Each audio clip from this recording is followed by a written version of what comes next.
మనం ఆయన లెక్కలేనన్ని సార్లు విడిచిపెట్టినా ఆయన ఒక్కసారి కూడా విడిచిపెట్టలేదు. లెక్కలేనన్ని సార్లు ఆయన గాయాన్ని మనం రేపినా ఆయన ఒక్కసారి కూడా ఇష్టపూర్వకంగా మనఃపూర్వకంగా బాధ పెట్టలేదు. లెక్కలేనన్ని సార్లు ఆయనకు అవమానం తెచ్చినా ఆయన ఒక్కసారి కూడా మన జీవితంలో అవమానానికి అప్పగించలేదు. లెక్కలేనన్ని సార్లు ఆయన మీద మనం ఆయాసపడినా ఒక్కసారి కూడా ఆయన మన మీద ఆయాసపడలేదు. లెక్కలేనన్ని సార్లు ఆయనకు మనం వీపు చూపించినా ఒక్కసారి కూడా ఆయన మనకు వీపు చూపించలేదు. లెక్కలేనన్ని సార్లు మనం మౌనంగా ఉన్నా ఆయన ఒక్కసారి కూడా మన విషయంలో మౌనంగా లేడు. లెక్కలేనన్ని సార్లు మనం చీకట్లో అపనమ్మకంగా జీవిస్తున్నా ఒక్కసారి కూడా ఆయన మన విషయంలో అపనమ్మకస్తుడిగా లేదు. లెక్కలేనన్ని సార్లు. మొదటి రకం ఏంటంటే శ్రమలు వస్తే బంగాళాదుంప వల్ల మెత్తగా అయిపోతుంది. బ్రదర్, అక్క అయిపోయింది బ్రదర్, తెచ్చి గట్టిగానే చెప్పండి అన్నమాట. ప్రార్థన చేస్తూనే ఉన్నాం అక్క, చెప్పొచ్చు కదా.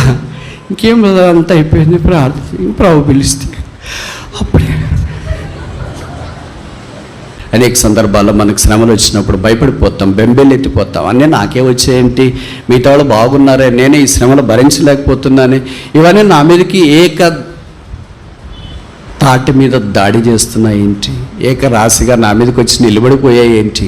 అనేకసార్లు మనం ప్రార్థన చేయకపోయినా ఆయాసపడి విసిగిపోయి ఇంకేం దేవుళ్ళు, ఏం ప్రార్థన చేయాలి, ఏం మందిరంకి వెళ్ళాలి, ఏం బైబిల్ చదవాలా, ఇన్ని రోజులు చదివిన దానికి ఏం ఫలితం ఉంది, సేవ చేసిన దానికి ఏం ఫలితం ఉంది, దేవుని కొరకు జీవించిన దానికి ఏం ఫలితం ఉంది. ఓడిపోయిన నాకంటే ఇరుగు పొరుగు చాలా బాగున్నారు, వాళ్ళు అంత మందిరానికి రారు, బైబిల్ చదవరు, ప్రార్థన చేయరు, క్రమంగా దేవుని గురించి సువార్త ప్రకటించరు, వాళ్ళే బాగున్నారు, నాకు ఇది ఎందుకు చేయాలలే, నేనెందుకు ఇలాగ దైవికమైన మార్గాల్లో వెళ్ళాలి అని సోలిపోయి డసిపోయి నువ్వు పడుకున్నా.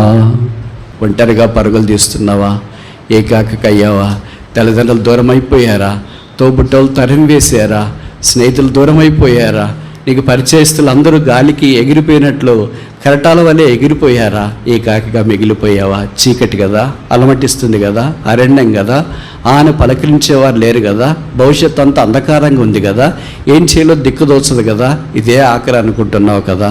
చదువైనా, ఉద్యోగమైనా, కుటుంబ జీవితమైనా, సంసార జీవితమైనా, సేవైనా, వ్యాపారమైనా, బాధ్యతలైనా ఇంకింత ఇది రాత్రే, ఇదే ఆఖరి, ఇదే రాత్రి భోజనం, ఇదే ఆఖరి రాత్రి భోజనం, ఇదే ఆఖరి రాత్రి నిద్ర, ఇదే ఆఖరి కూడిక, ఇదే ఆఖరి జీవితం, ఇదే ఆఖరి ప్రార్థన, ఇదే ఆఖరి ఆరాధన, ఇదే ఆఖరి మీటింగ్, ఇదే ఆఖరి అనుకునొచ్చు. బైబిల్ వాగ్దానాల బండాగారం. 8810 వాగ్దానాలు బైబిల్లో గ్రంథస్థం చేయబడ్డాయి. తీతు గ్రంథంలో మాత్రమే వాగ్దానాలు లేవని బైబిల్ పండితుల అభిప్రాయం. వాగ్దానాలు 3 రకాలు.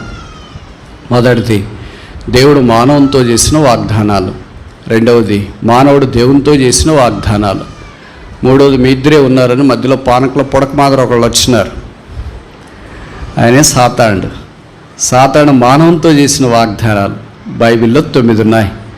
ఉదాహరణకి ఆదికాండం 3వ అధ్యాయంలో అవ్వ దగ్గరికి వచ్చి సాతానుడు ఇలాగన్నాడు, మీరు ఈ నిషేధించబడింది అని చెప్తున్నారు కదా, తినకూడదని దేవుడు చెప్పాడు, ఆ ఫలాన్ని మీరు తింటే ఈ షెల్ బి గాడ్స్, మీరు దేవతలు అవుతారు అని అన్నారు. అది సాతాను చేసిన మొదటి వాగ్దానం. అలాంటి 9 ఉన్నాయి. అబద్ధికుడు కనుక నెరవేరడం అనేది కళ్ళ అసంబద్ధం. మనుష్యుడు దేవుడితో కొన్ని వాగ్దానాలు చేసినాడు, 290 ఉన్నాయి. బలహీనుడైన మనుషుడు బలవంతుడైన దేవుడితో వాగ్దానాలు చేసినాడు. ఉదాహరణకి యాకోబు 28వ అధ్యాయం ఆదికాండంలో ఇలాగన్నాడు, నువ్వు నన్ను కాపాడి క్షేమంగా తిరిగి స్థలానికి తీసుకొని వస్తే తలగడగా చేయబడిన ఈ రాయి స్తంభము దేవుని మందిరం అవుతుంది, pillow shell become a pillar. మనుషుడు ఆ వాగ్దానం చేసింది నెరవేర్చడానికి దేవుడే మనుషునికి సహాయం చేశాడు.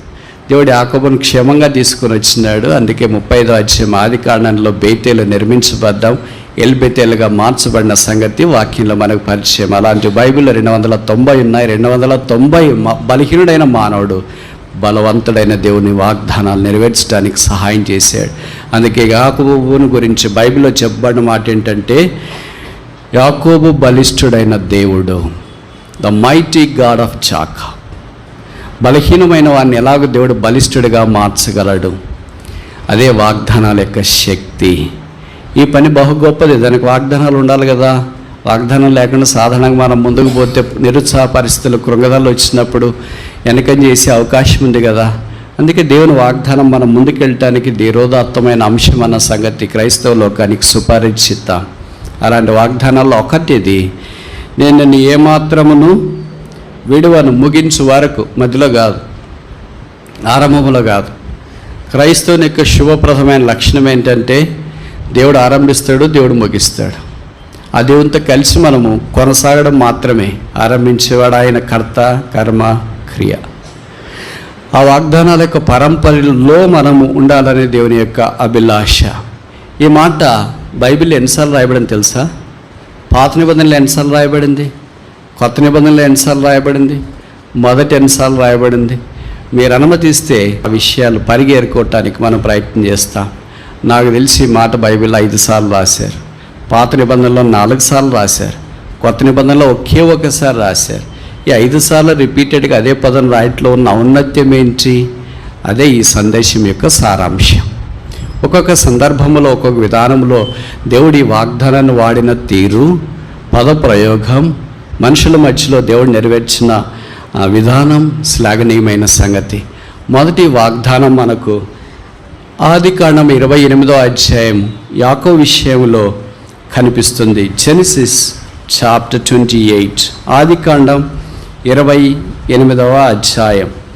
ఆదికాండం 28వ అధ్యాయం 15వ వచనం అనుకుంటా. Genesis chapter 28 verse 15. మొదటిసారి మాట రాయబడిన స్థలం ఇది. ఇదిగో నేను నీకు తోడయుండి నీ వెళ్ళు ప్రతి స్థలమందు నిన్ను కాపాడుచు ఈ దేశమునకు నిన్ను మరలా రప్పించదును. నేను నీతో చెప్పినది నెరవేర్చు వరకు నిన్ను విడువను. I will not leave you although you leave me. Condition అది. మీరు నన్ను విడిచిపెట్టినా నేను మిమ్మల్ని విడిచిపెట్టిన. This is the bond of the cross of Jesus Christ. యేసు ప్రభు యొక్క సిలువ బంధం ఇది. యాకోబుతో దేవుడు చెప్తున్న మాట. ఈ సంగతి మనకు బాగా పరిచయం కదా. అప్పుడు యాకోబు వయసు 77 సంవత్సరాలు, పెళ్లి కాలేదు. ఈ మాట చెప్తే షాక్ అవుతారు మీరు. 77 ఏళ్ళకి మనం అసలు అంత అయిపోయి ఉంటుంది. ఇంకా కాడికి కాళ్ళు చెప్పుకొని రెడీగా ఉంటాం, ప్రభువా నీవే అని. కానీ ఆయన 77 ఏళ్ళకి ఇంకా అప్పుడు ఆరంభము.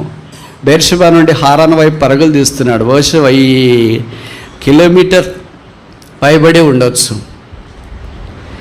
కనుక అలాంటి పరిస్థితుల్లో దేవుడు ఆయన్ని కరుణించి ఓ దినాన, బహుశా మొదటి రోజు అయి ఉండొచ్చు, యూదులు 20 మైళ్ళు నడుస్తారు ఒక రోజుకి. అంటే దాదాపు 30 కిలోమీటర్లు నడుస్తారు ఆరోగ్యవంతులైతే. ఆ తర్వాత శరీరం అలసిపోతే ఒక దగ్గర పడుకుంటారు. బహుశా ఆయన మొదటి రోజు అలాగే నడిచినాడేమో. అలసిపోతే ఒక అరణ్యంలో లేకపోతే ఒక అడవి ప్రాంతంలో ఒక రాయి తలగడగా చేసుకుని, తలగడ ఆయనకు అవసరం అనుకుంటా. మీకు తెలుసు కదా, కొంతమందికి తలదిండి లేకపోతే నిద్ర పట్టదు, కొంతమందికి తలదిండి ఉంటే నిద్ర పట్టదు. రకరకాల మనుషులు ఉంటారు. ఆయన రాత్రిని తలగడగా చేసుకొని పడుకోవడం ఆరంభించినాడు. ఎంత బాగా పడుకున్నాడంటే చాలా డీప్గా పడుకున్నాడు. అంత నిద్ర ఎలాగొచ్చిందో నాకు అర్థం కాదు. మామూలుగా 50 ఏళ్ళు దాటిన తర్వాత మీకు తెలుసు కదా, నిద్రపోవటానికి ఆపుసోపాలు పడుతూ ఉంటాం. కొంతమంది నిద్ర మాత్రలు వేసుకుంటారు, ఇంకా కొంతమంది ఒక ట్యాబ్లెట్ వాడతారు. ఏం వాడతారంటే, ఎక్కడైనా నేను ఇలాగ మీటింగ్స్కి వెళ్ళిన తర్వాత మీటింగ్ అయిపోయి వాళ్ళని కలవటానికి వెళ్తే, బ్రదర్ మీ వర్తమానాలు మేము రోజు యూట్యూబ్లో ఉంటాం బ్రదర్ అంటే, థ్యాంక్ యూ అక్క, థ్యాంక్ యూ బ్రదర్ అని చెప్తా ఉంటాం. మీకు ఎలాగ టైం ఉంది బ్రదర్, ఇంత బాధ్యతలు ఉన్నాయి, ఇన్ని ఉద్యోగాలు చేస్తారు, పిల్లలు, సంసారం, పరిశ్రమలో. ఏం లేదు బ్రదర్, రాత్రిపూట పడక మీద పడుకున్నప్పుడు నిద్ర పట్టదు కదా, యూట్యూబ్లో మీ వాక్యం ఆన్ చేసుకుంటే నిద్ర ఎప్పుడో వచ్చింటుంది కదా. సో నా మెసేజెస్ కూడా స్లీపింగ్ పిల్స్గా పనిచేస్తున్నాయి. ప్రభుకు స్తోత్రాలు. నిద్రన్న అలాగన్నా ఉండి. కనుక సాధారణంగా 50 ఏళ్ళు దాటితే నిద్ర అనేది చాలా కష్టం. ఈ 70 ఏళ్ళలో అందులో మామూలుగా మనమంతా ప్రశాంతమైన వాతావరణం కూడా లేదు. అన్న వెనక నుండి తరంతున్నాడు. అమ్మ వెళ్ళిపో అని చెప్పింది. నాయన ఏంటన్నా నీ ఇలాగ చేసావు అన్నాడు. ఇంట్లో నెమ్మది లేదు. ప్రాణం అరిచేతిలో పట్టుకున్నాడు. ముందుకెళదామంటే మా అమ్మగారికి ఏమి స్మార్ట్ ఫోన్ లేదు మెసేజ్ పంపించడానికి. పరిచయం ఉన్న వాళ్ళు ఎవరు లేరు. ఎన్ని వేల కిలోమీటర్లు, 1000 కిలోమీటర్లు ఎలాగ ప్రయాణం చేయాలా, ఏమైతేనో భవిష్యత్తుదే లాస్ట్ అని అనుకున్నాడేమో. అందుకనే లాస్ట్ రోజు ఆఖరిగా బాగా నిద్రపోదామని అనుకున్నాడేమో. What was his last day has become a first day in the sight of God. మనుషుడు బహుశా మీరు కూడా తలస్తా ఇలాగ వచ్చిండొచ్చు, ఇదే నా అవసాన దశ, ఇంకింత, ఇది రాత్రే, ఇదే ఆఖరి, ఇదే రాత్రి భోజనం, ఇదే ఆఖరి రాత్రి భోజనం, ఇదే ఆఖరి రాత్రి నిద్ర, ఇదే ఆఖరి కూడిక, ఇదే ఆఖరి జీవితం, ఇదే ఆఖరి ప్రార్థన, ఇదే ఆఖరి ఆరాధన, ఇదే ఆఖరి మీటింగ్, ఇదే ఆఖరి అనుకోవచ్చు. But in the sight of God it is first one, it's a beginning, not the ending. దేవుని దృష్టిలో ఇది ఆరంభం మాత్రమే కానీ ముగింపు కాదు. అందుకే దేవుడి యాకోబునకు ఆ రాత్రి కలలో ప్రత్యక్షమైనట్లు వాక్యంలో మనం గమనిస్తున్నాం. యాకోబుతో దేవుడు మాట్లాడటానికి నిచ్చెన ఏర్పాటు చేసి నిచ్చెన పైనుండి నిలిచి దేవుడు యాకోబుతో మాట్లాడాడు. నేను అంటే ఈ వాక్యం చదివినప్పుడు అనుకుంటా, బహుశా యాకోబు నిద్రపోయేటప్పుడు కూడా ప్రభువా చాలా అలసిపోయాను, మా అన్నయ్య వెనక నుండి వస్తాడేమో, చంపుకోకుండా నా చుట్టూ దేవదూతలను కాపుంచు అని ప్రార్థన చేసుకుని పడుకున్నట్లు కూడా రాయబడలేదు. మరి మనం అలా ఊహించుకోలేము, ఎందుకంటే దేవునితో ఆయనకి ఇంకా అంత అటాచ్మెంట్ రాలేదు.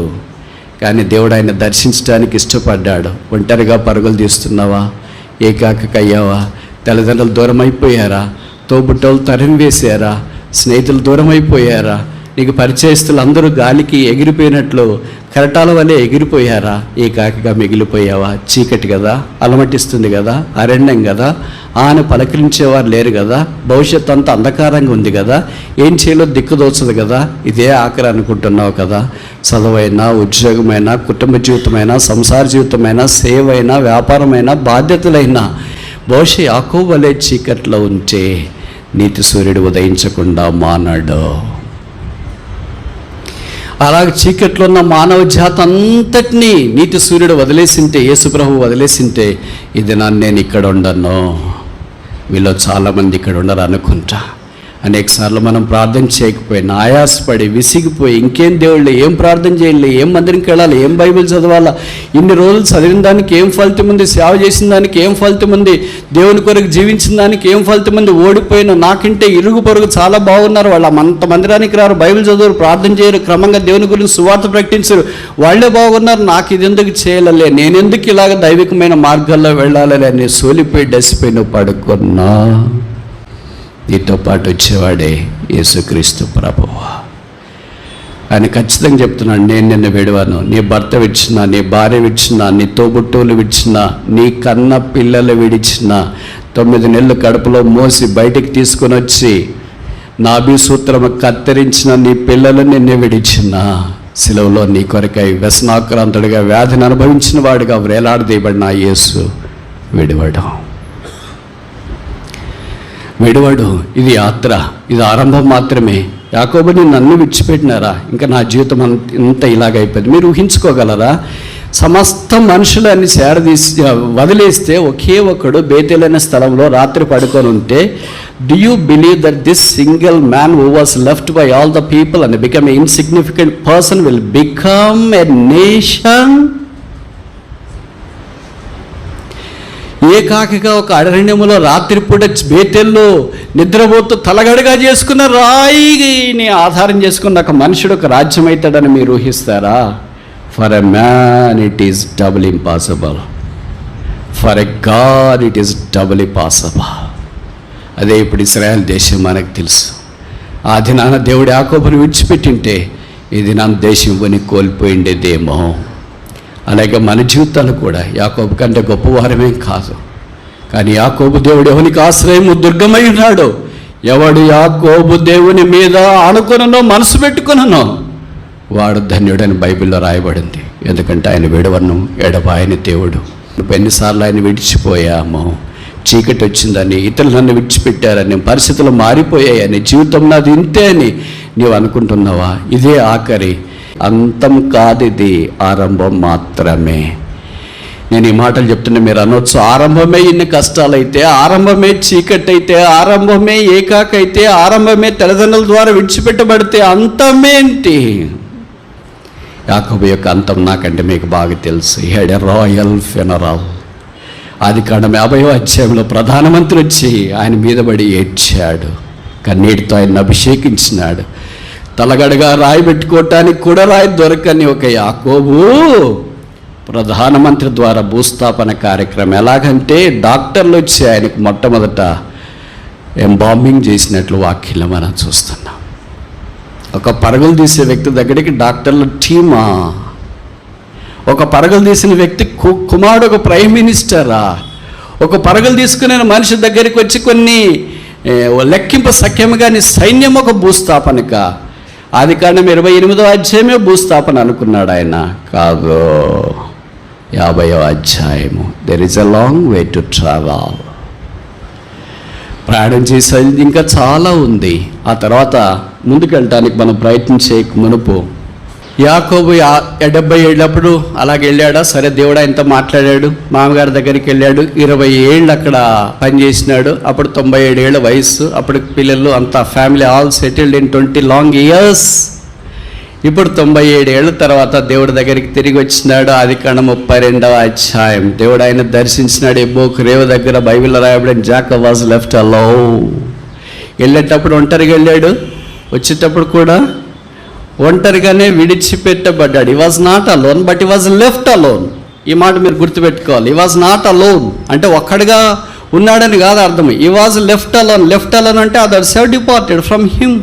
ఆయన ఇద్దరు నుండి తన దగ్గర ఉన్న వాళ్ళు ఆయనే పంపించి వేసినాడు. ఇప్పుడు ఆయన ఒక్కడే ఉన్నాడు. రాత్రి దేవునితో పెనుగులాడాడు.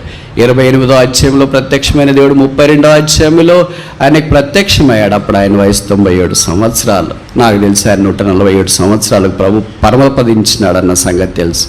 అంటే ఖచ్చితంగా స్థూలంగా చెప్పాలంటే దేవుడితో ఆయన నడక 50 సంవత్సరాలు.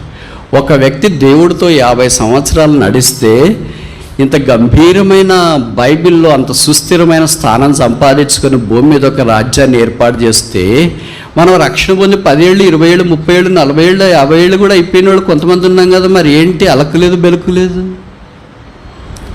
యాకోబు చనిపోయిండొచ్చు, యాకోబు దేవుడు చనిపోలేదుగా. యాకోబు అంత బలాఢ్యులు కాకపోవచ్చు, కానీ యాకోబు దేవుడు బలాఢ్యుడేగా. యాకోబు అంత డెడికేషన్ మనకు లేకపోవచ్చు, కానీ యాకోబు దేవుడు వాస్తవుడేగా. నాకు చాలాసార్లు ఇదే బాధ వేస్తుంటుంది. రాత్రి నిద్రపోకుండా ఆలోచిస్తున్నప్పుడు, ప్రభు ఒక మనిషి 50 ఏళ్లలో ఎన్నో అధ్యాయులు ఆయన కొరకు రాయబడ్డాయి. పాత నిబంధనలు, కొత్త నిబంధనలు. ఇప్పుడు ఏ మందిరానికి వెళ్ళినా ఖచ్చితంగా ఒక మనిషి ఉంటాడు యాకోబు అనే పేరు. ఖచ్చితంగా ఒకటి. ప్రపంచంలో కోట్ల మంది ఉంటారు.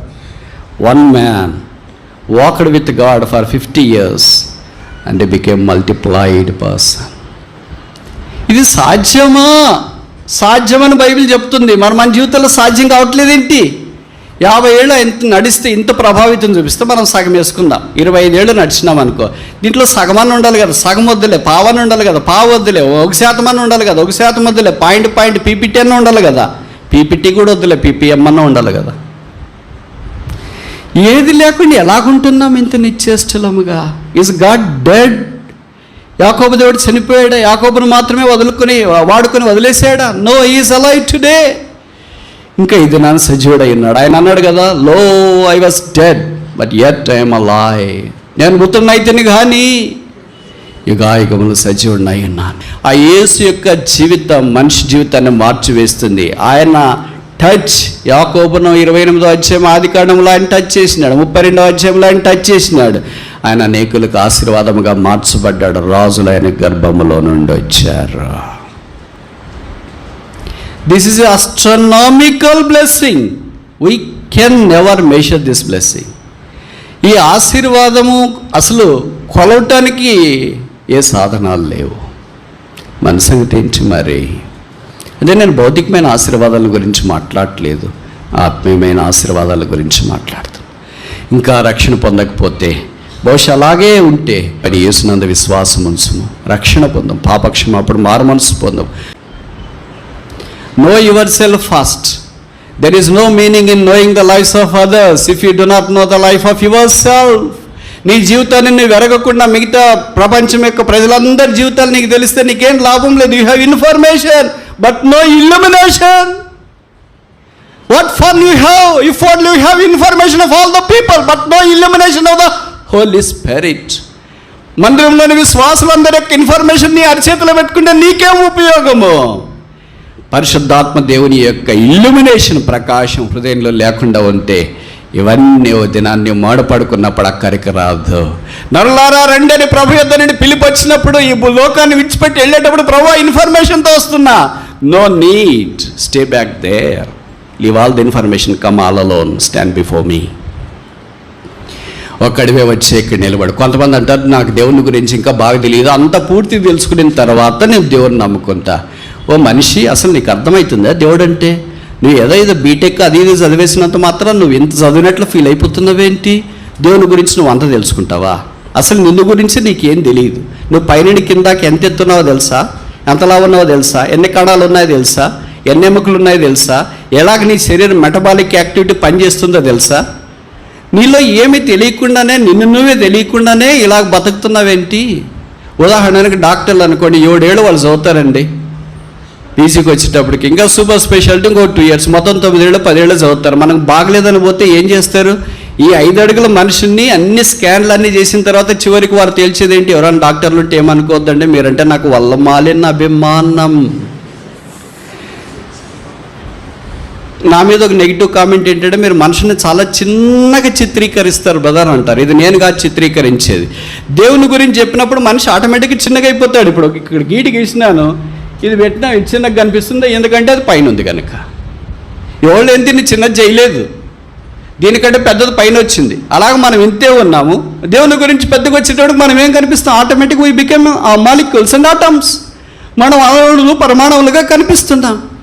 అందుకే ఒక మనిషిని గురించి తెలుసుకోవటానికి 10 ఏళ్ళు చదివితే ఇంకా సిటీ స్కాన్లు, ఆ స్కాన్లు, ఈ స్కాన్లు అన్నీ పెట్టిన తర్వాత చివరికి తెలియ పదార్థం ఏంటంటే ఏమి లేవు, అన్నీ నార్మల్గా ఉన్నాయి, మీకు స్ట్రెస్ ఎక్కువైపోయింది, బాగా రెస్ట్ తీసుకోండి, వైటమిన్స్ వాడండి, తిని పడుకోండి, అంతా మీరు సెట్ అయిపోతారు. మీకు ఏమైనా బాధలు ఉన్నాయా? తెలుసు కదండి.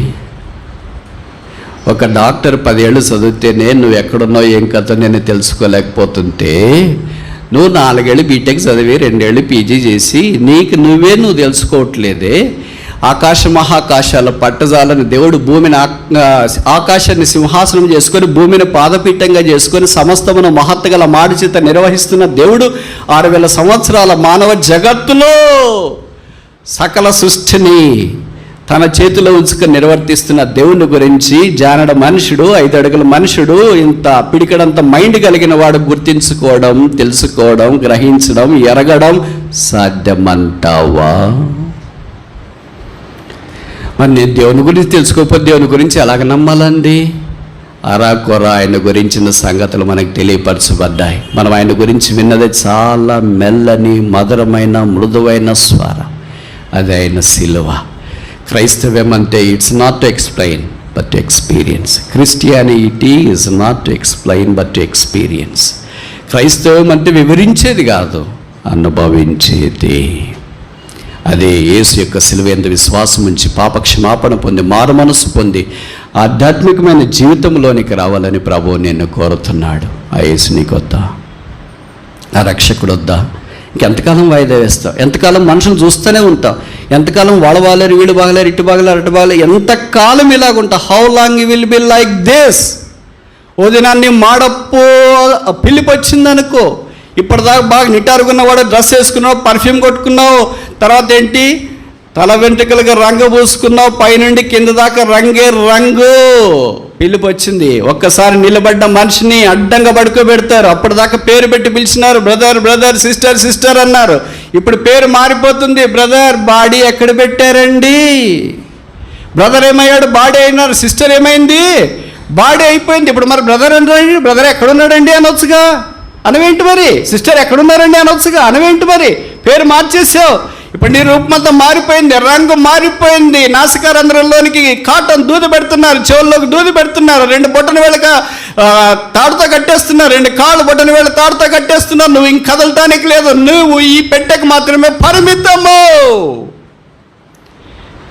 నిన్న 4 మోసుకొని పోతూ ఉన్నారు, అక్కడికి వెళుతున్నావు. ఇంట్లో పడుకుంటే భార్య వచ్చి భర్త వచ్చి లేయండి ఆఫీస్కి టైం అవుతుంది. సమాధిలో పడుకుంటే ఎవరు లేపుతున్నారు? డాడీ లేయ్ అని కొడుకు వస్తున్నాడా? డాడీ లేయ్ అని కూతురు వస్తుందా? నిన్ను బలవంత పెట్టి లేపటానికి ఎవరైనా ఉన్నారా? 6 గంటలు కాదు నువ్వు పడుకునే తర్వాత లేచేది. అలాగే పడుకుంటావు. ఓ మానవుడా, దేవుని ఎదుట నీవు నిరుత్తరుడు అయి ఉన్నావు. దేవుని యొక్క సార్వభౌమ అధికారాన్ని తృఢీకరించడానికి ధైర్యం చేసి ఆయన మునుకోలకు ఎదురు తనతో మారు మనసు, రక్షణ, పాపక్షమాపణ పొందకుండా కఠినంగా నీ జీవితాన్ని మార్చుకుంటే ముగింపు విషాదం అని తెలియచేయటానికి విచారిస్తున్నాం. ప్రభువైన యేసునందు విశ్వాసం ఉంచుము, అప్పుడు నీవును నీ ఇంటి వారిను రక్షణ పొందుతారు. యాకోబు వలె అద్వితీయమైన ఆశీర్వాదంలోనికి మనం తీసుకురావడానికి అవకాశం ఉంటుంది. దీనికి మనం ఒక పేరు పెడదామా? The promise of the pilgrimage. యాత్రికునికి యొక్క వాగ్దానం. యాకోబు యాత్రికుడు, దేవుడు ఆ వాగ్దానం నెరవేర్చినాడు. అంత ఇంత గొప్ప సామ్రాజ్యాధిపతి అయి, గోత్రాల కర్త అయి, యాకోబులో నుండి లోకరక్షకుడని యేసుక్రీస్తు ప్రభు వారి భూమి మీదకి దిగిరావటానికి ఆధారమయ్యాడు. What blessing is greater than the blessing of bringing forth the saviour into this war. ఈ లోకానికి రక్షకుని భూమి మీద తీసుకుని వచ్చే అంత ఆశీర్వాదం కంటే ఇంక అధికమైన ఆశీర్వాదం ఏం కావాలా? రెండోది చూస్తామా?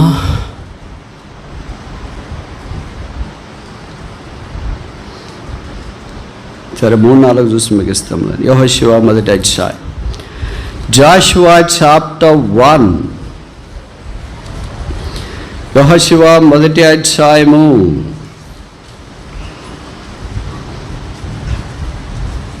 6వ వచనం. Book of Jashuva chapter 1 verse 6. యెహోషువ 1:6. నిన్ను విడువను, నిన్ను ఎడబాయను, నిబ్బరము కలిగి ధైర్యముగా నుండము. దేవుని యొక్క వాగ్దానం దేవుడు యెహోషువ యుద్ధకు కూడా ఇలాగే తీసుకుని వచ్చినట్లు ఈ వాక్యం ద్వారా మనకు అర్థమవుతుందన్న సంగతి ఎరుగుదాం. అందుకని ఈ యెహోషువ దగ్గరికి వచ్చేటప్పటికి యెహోషువ ముందున్న పరిస్థితిని చూసి, శత్రువులను వారందరిని చూసి, లేదా మోషే తర్వాత ఆ స్థానాన్ని ఎలాగ నేను భర్తీ చేయగలను, వీటన్నిటిని చూసి బహుశా భయపడుతున్నాడు వచ్చేమో, దిగులుగున్నాడేమో. ప్రభు ఆయనతో ఏం చెప్తున్నాడు అంటే భయపడొద్దు, దిగులు పడొద్దు. భయపడొద్దు, దిగులు పడొద్దు అంటే అర్థం ఏంటి? భయపడుతున్నాడు, దిగులు పడుతున్నాడు అని అర్థం. జంకొద్దు అంటే జంకుతున్నాడు అని అర్థం.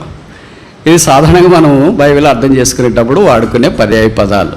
అంటే ఇది టెలిఫోనిక్ కాన్వర్జేషన్ మాదిరి. ఇక్కడ మీరు ఫోన్ మాట్లాడుతుంటారు, అవతల ఎవరు మాట్లాడుతుంటారు నాకు తెలియదు, కానీ మీరు ఇచ్చే జవాబులను బట్టి నేను కొంత గెస్ చేస్తాను. బాగున్నా అని అన్నారు అనుకో, అవతల వాళ్ళు ఏమడిగింటారు? బాగున్నావా. తిన్నా అన్నారు అనుకో, అవతల వాళ్ళు ఏమడిగింటారు? తిన్నావా అని అడిగి. మందిరంలో ఉన్న అవతల వాళ్ళు ఏమడిగింటారు? ఇప్పుడు బైబిల్ కూడా అలాంటిదే. నువ్వు భయపడవద్దు అంటే ఏమని అర్థం? భయపడ్డాడు. జడేయవద్దు అంటే ఏమని అర్థం? జడైపడ్డాడు. కనుక ఇవన్నీ బహుశా యెహోషువలో ఉన్నాయేమో. దేవుడు ఆయన జ్ఞాపకం చేస్తూ యెహోషువ యొక్క భద్రతను గురించి పూచికత హామీ ఇస్తున్నాడు. Promise of protection. ప్రభు మన జీవితాల్లో కూడా ఇలాంటి భద్రత ఇవ్వాలని కోరుతున్నాడు. యెహోషువ అసమానమైన క్రైస్తవ విశ్వాస వీరుడు. ఆయన విశ్వాసం గొప్పది. సూర్యుని నాపాడు. 6000 సంవత్సరాల మానవ చరిత్రలో సూర్యుని చంద్రుని నాపిన ఏకైక క్రైస్తవ విశ్వాస వీరుడు ఒక్కడు. ఒక్కొక్కరి జీవితాలు చూసినప్పుడు అనిపిస్తుంది, ప్రభువా ఈ బైబిల్ అసలు నాకు ఎక్కడన్నా ఉందా? కనీసము అనంత దూరంలోనైనా ఉన్నానా ఈ బైబిల్కి?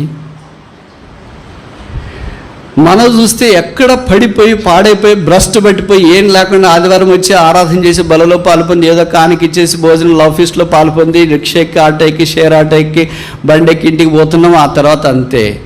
ఏమయ్యాడు యాకోబు దేవుడు? ఏమయ్యాడు యెహోషువ దేవుడు? ఏమయ్యాడు సొలొమోను దేవుడు? ఏమయ్యాడు దావీదు దేవుడు? పుస్తకంలో ఉన్నాడా? జీవితంలో లేడా? ఆయన పుస్తకంలో ఉండి జీవితంలో లేకపోతే I don't want this God any longer for me. ఆయన బైబిల్లోనే మాత్రమే దాగి ఉండి నా జీవితంలో కార్యస్థితి కలిగించకపోతే ఈ దేవుడితో నాకేం పని ఉంది? ఇది కూడా ఒక కథల పుస్తకమే కదా. ఇది కూడా ఒక సామాన్యమైన గొప్ప వ్యక్తుల ద్వారా దేవుడు జరిగించిన కార్యమే కదా. ఆ దేవుడు నాలో కూడా మనలో కూడా కొంతైనా మన విశ్వాసం కొలిది కార్యసిద్ధి కలిగి జరిగించినప్పుడు ఆ దేవుని గురించిన అవగాహనలోనికి మనం రావటానికి అవకాశం ఉంది. యెహోషువ దేవుడు అలాగో బలపరిచి వాడుకుంటూ వచ్చినాడు. బలమైన సాధనమయ్యాడు. ఆయన పేట పుస్తకం ఉంది. ఆయన పేరు కూడా ప్రపంచంలో మారుమోగుతుంది. ప్రతి మందిలో ఒక యెహోషువ. మినిమం చెప్తున్నా నేను, మ్యాక్స్ కాదు. అలాగూ ప్రపంచమంతా ఎన్ని కోట్ల మంది ఉన్నారు. దేవుని ఆశీర్వాదం వారి మీదకి కుండపోత వలె కురిసిపోయింది. శ్రమలో, బాధలో, వేదనలో, అవమానాల్లో ప్రభు కొరకు నిలబడడానికి ఇష్టపడ్డాడు.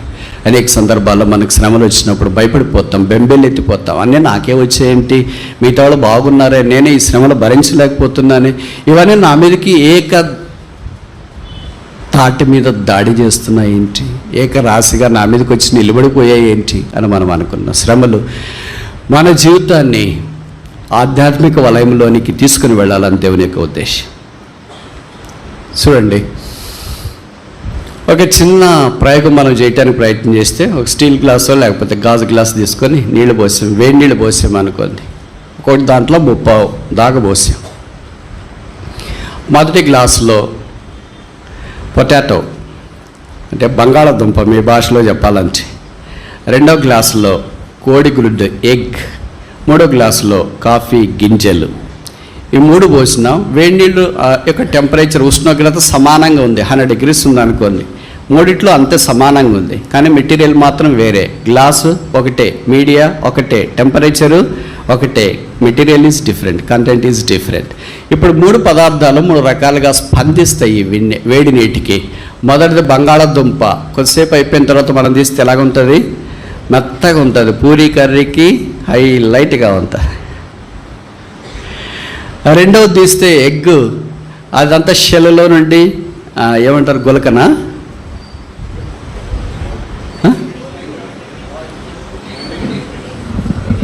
షెల్ని ఏమంటారంటే బాయిల్డ్ ఎగ్ అంటారంటే, పెంకు. Very good. ఆ పెంక్ అంటే అటు ఇటు అక్రమాకారంగా చీలింటుంది, అమీబావాలే.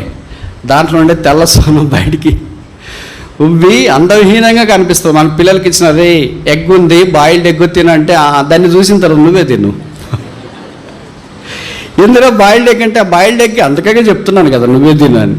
పిల్లలు చాలా చూసీగా ఉంటారు, నాకంటే మీకు బాగా తెలుసు కదా. అందుకే అది అక్రమాకారంగా ఉంటుంది. అలా కాకుండా మామూలు బాయిల్డ్ ఎగ్ అయితే పిల్లలు తినడానికి, ఎవరు తినడానికైనా రెడీగా ఉంటుంది. మూడోది కాఫీ గింజల దగ్గరికి వస్తే, ఆ గింజలన్నీ నీళ్ళల్లో బాగా మరిగిపోయి మంచి కాఫీ ప్రియులకు ఆకట్టుకునేటట్లు, నోరు ఊరేటట్టు వాసన వస్తుంది. విశ్వాసులు 3 రకాలు ఉంటారు శ్రమలకు. మొదటి రకం ఏంటంటే, శ్రమలు వస్తే బంగాళాదుంప వల్ల మెత్తగా అయిపోతుంది. బ్రదర్, అక్క అయిపోయింది బ్రదర్, గట్టిగానే చెప్పండి ఆ మాట. ప్రార్థన చేస్తూనే ఉన్నాం అక్క, చెప్పొచ్చు కదా. ఇంకేం బ్రదర్, అంతా అయిపోయింది, ప్రార్థన ప్రభు పిలిస్తే అప్పుడే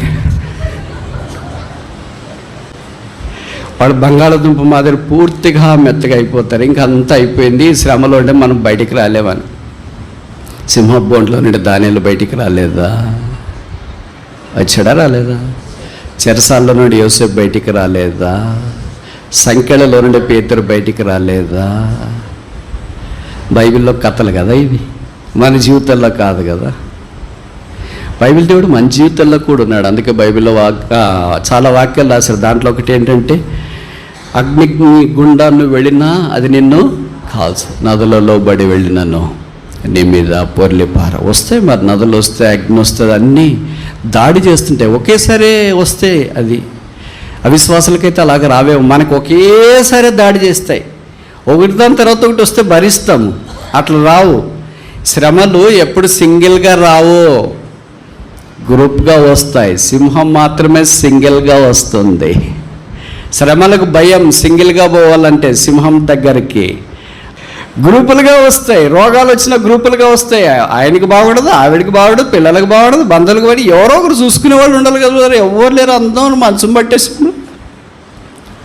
అలాగే వస్తాయి మరి. ఆ శ్రమలో నిలబడినప్పుడు దేవుడిచ్చే ఆనందం, అతిశయం చాలా గొప్ప. ఇప్పుడు రెండవ రకం ఏంటంటే, కోడిగుడ్డులాగా ఆ పెంకని పైన చెప్పారు కదా, వాళ్ళు అక్రమాకారంగా అయిపోతారనమాట.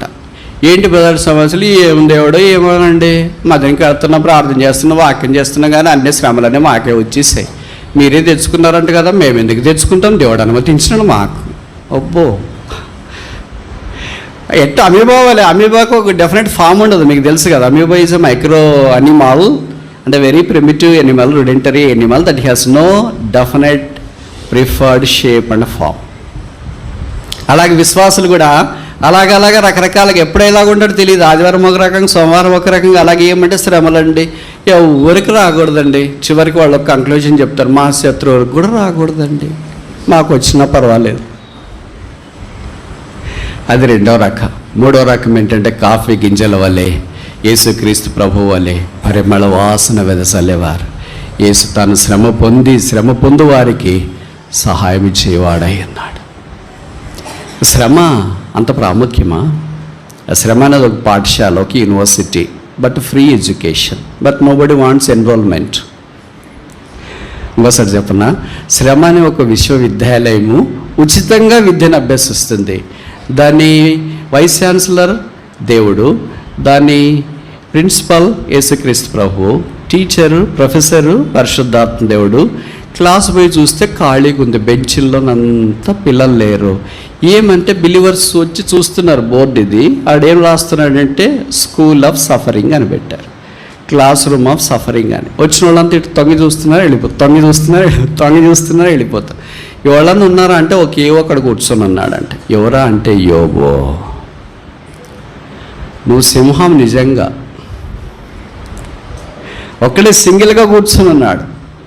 అందుకే మీరు ఊహిస్తారా, యోబు ఒక బైబిల్ స్టడీ చెప్పలేదు, ఎలాంటి యూట్యూబ్లో ఏం చెప్పలేదు, సేవ అంటే ఫుల్ టైం మినిస్ట్రీలో లేడు, ఒక సండే క్లాస్ లేదు, ఒక వీబీఎస్, ఒక యూత్ క్యాంప్, ఒక మినిస్ట్రీలో పాల్పొందలేదు, తప్పల వాటిలో ఐడ్యలైన్స్లో పాట రాయలేదు, తర్వాత వంట చేయలేదు, ఏం చేయలేదు. ఒకే ఒక శ్రమల గుండా ప్రభు తీసుకుని వెళ్ళటానికి అప్పగించుకున్నాడు. 42 అధ్యాయాలు పరిశుద్ధాత్మ దేవుడు కేటాయించిన. Is this that important in the sight of the Lord to pass through the sufferings of the Lord? ప్రభు సిద్ధపరిచే శ్రమల గుండా వెళ్ళినప్పుడు దేవుడు అంత ప్రాముఖ్యత ఇస్తాడు. 42 అధ్యాయాలు. ఇప్పుడు నేను చెప్తా, మీరు జవాబు చెప్పండి. సరేనా కాదా? Very good. నెహెమ్యా నెహెమ్యా గ్రంథంలో ఎన్ని అధ్యాయాలు ఉన్నాయి? 13. నెహెమ్యా కప్ బీరర్ అనగా సూషోను కోటలో పాత్ర అందించేవాడు రాజుకు. అంటే ఇది దాదాపు పిఎంఓ ఆఫీస్లో పనిచేసేంత సమానం. పిఎంఓ ఆఫీస్లో బయట సెంట్రీగా ఉన్నాడు కూడా చాలా పవర్ఫుల్. ఎందుకు పవర్ఫుల్ అంటే వాళ్ళు చెప్పేది అలాగ చెప్పిన వెంటనే ఏమనుకుంటామంటే చాలా పవర్ఫుల్ కదా అనుకుంటా. ఆ పిఎంఓనే రోజు చూసే వ్యక్తి అనుకోండి, రోజు ఆయన దగ్గరికి వెళ్ళి మాట్లాడేవాడు, ఇంకెంత పవర్ఫుల్. మరి నెహెమ్యా అలాగే రోజు రాజు దగ్గర కనిపిస్తాడు. కనీసం రోజుకు 3 సార్లు, మన ఇండియన్ కల్చర్ మాదిరి వేసుకుంటే ఉదయం, మధ్యాహ్నము, సాయంకాలం మాదిరి రోజుకు 3 సార్లు పిఎంని కలుస్తుంటే లేదా రాష్ట్రపతిని కలుస్తుంటే, రాజుని కలుస్తుంటే ఆయన ఎంత పవర్ఫుల్ అయిండాలి. అంత పవర్ఫుల్ వ్యక్తి 52 రోజుల్లో గోడలు కడితే 13 అధ్యాయాలు పరిశుద్ధాత్మ దేవుడు కేటాయించినాడు. పక్కనకి వస్తాం. ఎవరు? ఎస్తేరు రాణి గారు. రాణి దేవుని ప్రజలైన వారిని, మిలియన్ల కొద్ది ప్రజలను కాపాడింది. రాజు దగ్గరికి వెళ్ళి నిలబడింది, ప్రభువు కార్యమును నెరవేర్చడానికి శ్రద్ధ చూపింది. ఆమెకి ఎన్ని అధ్యాయాలు కేటాయించాడు పరిశుద్ధాత్మ దేవుడు? 10 అధ్యాయాలు కేటాయించినాడు. తర్వాత 3వ వ్యక్తి దగ్గరికి వస్తాం. దానియేలు.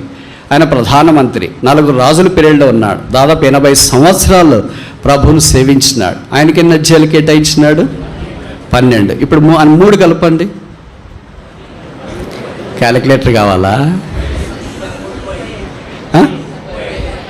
అంటే Nehemiah plus Esther plus Daniel is less than Job. ఇది ఈక్వేషన్ 1. అర్థమవుతుంది నేను చెప్పే మాటలు. అంటే నెహెమ్యా గ్రంథాన్ని, ఎస్తేరు గ్రంథాన్ని, దానియేలు గ్రంథాన్ని కలిపినా కూడా యోబు గ్రంథం కంటే తక్కువ అధ్యాయాలు ఉన్నాయి. వీళ్ళేమో సన్నబడినోళ్ళు కాదు, మనలాంటి వాళ్ళు కాదు. నెహెమ్యా రాజు దగ్గర ఉన్నాడు, ఎస్తేరేమో రాణి. ఇంకా ఆమె అనుకుంటే చాలా ఏమైనా జరుగుతుంది. 127 సంస్థానాలకి రాణి అంటే తమాష కాదు కదా. తర్వాత దానియేలు దగ్గరికి వస్తే ప్రధానమంత్రి కదా, దేవుని సన్నిధిలో విజ్ఞాపన చేసినాడు, సింహాన్ని నోళ్ళు మూసినాడు కదా. ఇలాంటి గొప్ప వ్యక్తిని గురించి బైబిల్లో ఎన్ని అధ్యాయాలు కేటాయించబడ్డాయి?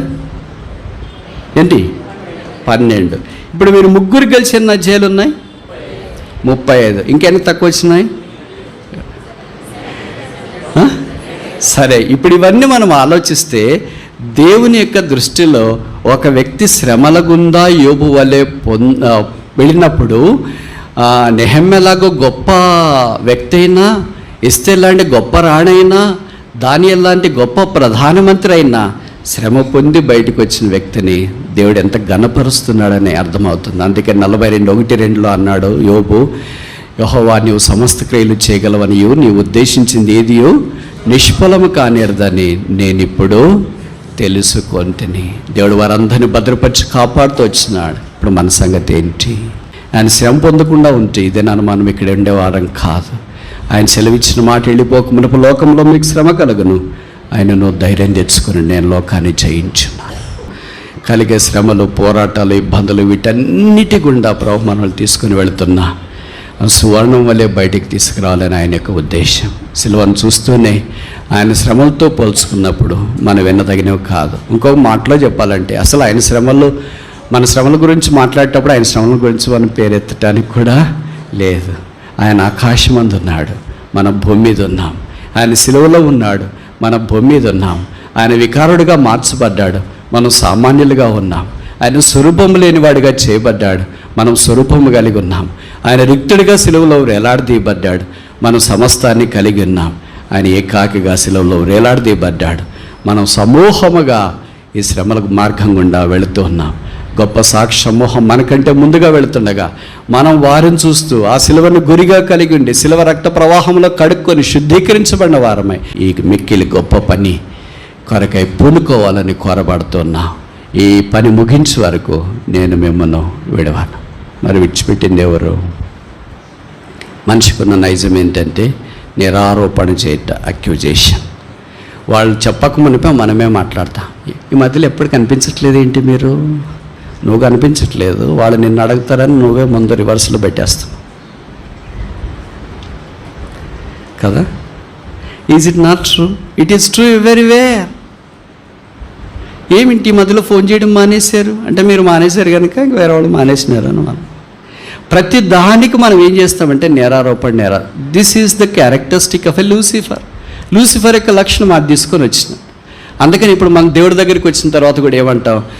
దేవుడే మమ్మల్ని వదిలేసినాడు అంటే. బైబిల్ ఏం రాయబడింది? నేను నిన్ను విడవను. మనం ఏం చెప్తాము? నీవు నన్ను. చెప్పండి, ఈ మాట ఎన్నిసార్లు అన్నాం మనం? పక్కనోళ్ళు కూడా ఎన్నిసార్లు అని వింటారు.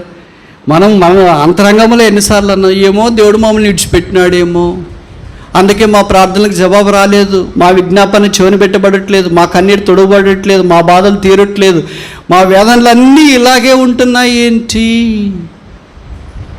ఎప్పుడు ఆయన విడిచిపెట్టాడు? ఆయన మనల్ని విడిచిపెట్టేటట్లయితే ఆయన శిలువ మీద తండ్రి చేత విడిచిపెట్టబడేవాడు కాడో.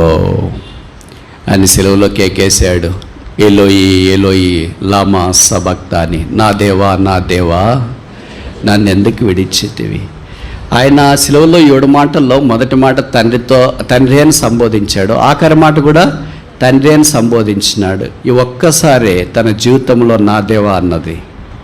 This is the only time in his life he said that my God. Every time he said, he addressed Father, Father, Father, Father, Father. But on the cross he was left alone. శిలువలో ఒంటరిగా విడిచిపెట్టబడ్డాడు. ఇప్పుడు తండ్రి అనలేడు, ఎందుకంటే విడిచిపెట్టబడిన వ్యక్తికి తండ్రితో సంబంధం లేదు. నిత్యత్వం మొదలుకొని నిత్యత్వం దాకా సదాకాలం తండ్రి కుమారుడు ఏకరీతిగా ఉన్నాడు. ప్రియకుమారుడు, ముద్దుల కుమారుడు, ఏకైక కుమారుడు, అద్వితీయ కుమారుడు, జనదే కుమారుడు, దావీదు కుమారుడు, తన యొక్క స్థానంలో ఉన్న కుమారుడు, మహిమను పంచుకున్న కుమారుడు, తర్వాత సింహాసనాన్ని పంచుకున్న కుమారుడు, రాజ్యాన్ని పరిపాలించే ఆ కుమారుణ్ణి తండ్రి శిలువలో పాపముగా చేయబడిన దాన్ని చూచి, శాపగ్రాహిగా మార్చబడిన దాన్ని చూచి ఒక్కసారిగా చేయించాడు. కుమారుడు తన యొక్క శరీరం మీద ఉన్న పాపాన్ని చూసుకోలేదు, తన మోసుకున్న అపరాధాలు చూడలేదు, తన మీద ఉన్న లోకం యొక్క బాధ, వేదన, అవమానం, నింద, ఉమ్మి, రక్త ప్రవాహం ఇవన్నీ చూడలేదు. కానీ దాన్ని చేయవచ్చింది భరించలేకపోయాడు. రోమీలరా ఎందుకు నా మీద ఉమ్మి వేశారని లేదు, ఎందుకు నన్ను సిలువ కొడతారని అనలేదు, ఎందుకు నన్ను కోడాలతో కొడుతున్నారని అనలేదు. కోడాలతో కొట్టిన బాధ కంటే, ముఖం మీద ఉమ్మి వేయబడిన దానికంటే, తల మీద ముళ్ళ కిరీటం కంటే, చేతుల్లో మేకలతో కలిగిన బాధ కంటే, ప్రక్కలో బల్లెంతో పొడిచినప్పుడు కలిగిన బాధ కంటే, కాళ్ళ మీద మేకలు కొట్టినప్పుడు కలిగిన బాధ కంటే, తండ్రి ద్వారా పాపముగా యేసు సిలువలో చేయబడినప్పుడు కలిగిన బాధ నిత్యత్వంలో ఒక్కసారి. అందుకని ఆ బాధలో ఆయన కేక వేశాడు, నా దేవా నా దేవా నన్ను ఎందుకు చేయవచ్చింది? జవాబేమో తెలుసా? నిన్నెందుకు చేయవిచ్చినానంటే విడువబడి సమాజం యొక్క చేయి పట్టుకుంట కొరకై చేయి విడిచినాను కనుక ఆయన చేయి పట్టుకొని నడిపిస్తూ వచ్చిన. ఆయన విడిచిపెడితే ఇదేనాను మనం ఇక్కడ ఉండము. గాలి పటాకాలు గాలికి ఎగిరిపోయినట్లు ఎగిరిపోయి ఉంటాము, పుష్పము రాలిపోయినట్లు రాలిపోయి ఉంటాము, నీటి బుడుగు పగిలిపోయినట్లు పగిలిపోయి ఉంటాము. నీరు ఆవిరైనట్లు ఇదినా ఆవిరై ఉంటాము. దేవుడు తన అనాది కాల సంకల్పాన్ని బట్టి మనం ఆయన లెక్కలేనన్ని సార్లు విడిచిపెట్టినా ఆయన ఒక్కసారి కూడా విడిచిపెట్టలేదు. లెక్కలేనన్ని సార్లు ఆయన గాయాన్ని మనం రేపినా ఆయన ఒక్కసారి కూడా ఇష్టపూర్వకంగా మనఃపూర్వకంగా బాధ పెట్టలేదు. లెక్కలేనన్ని సార్లు ఆయనకు అవమానం తెచ్చినా ఆయన ఒక్కసారి కూడా మన జీవితంలో అవమానానికి అప్పగించలేదు. లెక్కలేనన్ని సార్లు ఆయన మీద మనం ఆయాసపడినా ఒక్కసారి కూడా ఆయన మన మీద ఆయాసపడలేదు. లెక్కలేనన్ని సార్లు ఆయనకు మనం వీపు చూపించినా ఒక్కసారి కూడా ఆయన మనకు వీపు చూపించలేదు. లెక్కలేనన్ని సార్లు మనం మౌనంగా ఉన్నా ఆయన ఒక్కసారి కూడా మన విషయంలో మౌనంగా లేడు. లెక్కలేనన్ని సార్లు మనం చీకట్లో అపనమ్మకంగా జీవిస్తున్నా ఒక్కసారి కూడా ఆయన మన విషయంలో అపనమ్మకస్తుడిగా లేదు. లెక్కలేనన్ని సార్లు ఆయనకు దూరం అయిపోయినా ఒక్కసారి కూడా ఆయన దూరం కాలేదు. ప్రభువా, నన్ను విడవని ఎడబాయనని సెలవిచ్చిన, నేనే నిన్ను విడిచిపెట్టి ఎడబాసాను, నేనే నీకు దూరం అయ్యాను. ఇంకెంతకాలం దూరం అయిపోవాలా? ఇంకెన్ని రోజులు దూరం అయిపోవాలా? ఎంతని దూరం అయిపోవాలా? భూమి గుండ్రంగా ఉందన్నట్లు నువ్వు రాదలచిన ఎడలా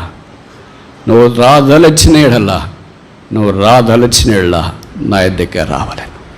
తప్పైన కుమారుడు దూర దేశానికి వెళ్ళినా ఆ దేశస్తుల చెంత ఒకరి చెంత చేరినా పందులు మేపే పని ఉన్నా, పందులు తినే పొట్టుతో ఉన్నా రాదలిస్తే స్నేహితుల దగ్గరికి పోలేడు, అన్న దగ్గరికి పోలేడు, ఆ దూర దేశస్తులు ఇంకొక దగ్గరికి వెళ్ళలేడు, తన దగ్గరికే రావాలి. మనం కూడా ఆ శిలువలో వేలాడిన యేసు వైపు చూస్తా ఆయన దగ్గరికి వస్తా. ప్రభువా, నన్ను కూడా పట్టుకో, నా అపరాధాలు క్షమించు, నా జీవితాన్ని కడిగి శుద్ధీకరించు. లెక్కలేనన్ని సార్లు ఓడిపోయాను, లెక్కలేనన్ని సార్లు తప్పిపోయాను, లెక్కలేనన్ని సార్లు అపనమ్మకస్తుడిగా జీవించినాను, లెక్కలేనన్ని సార్లు నీకు దూరం అయిపోయాను, లెక్కించలేనయ్యా. అందుకే కీర్తనకాడను, నా దోషములు నా తల వెంట్రుకలకు మించి ఉన్నవి. కీర్తనకాడ దోషాలే అన్నైతే మన దోషాలకు అంతుందంటారా? అయితే ప్రభుకు స్తోత్రాలు. యేసు రక్తం ప్రతి పాపము నుండి మనల్ని కడిగి పవిత్రులుగా చేస్తుంది.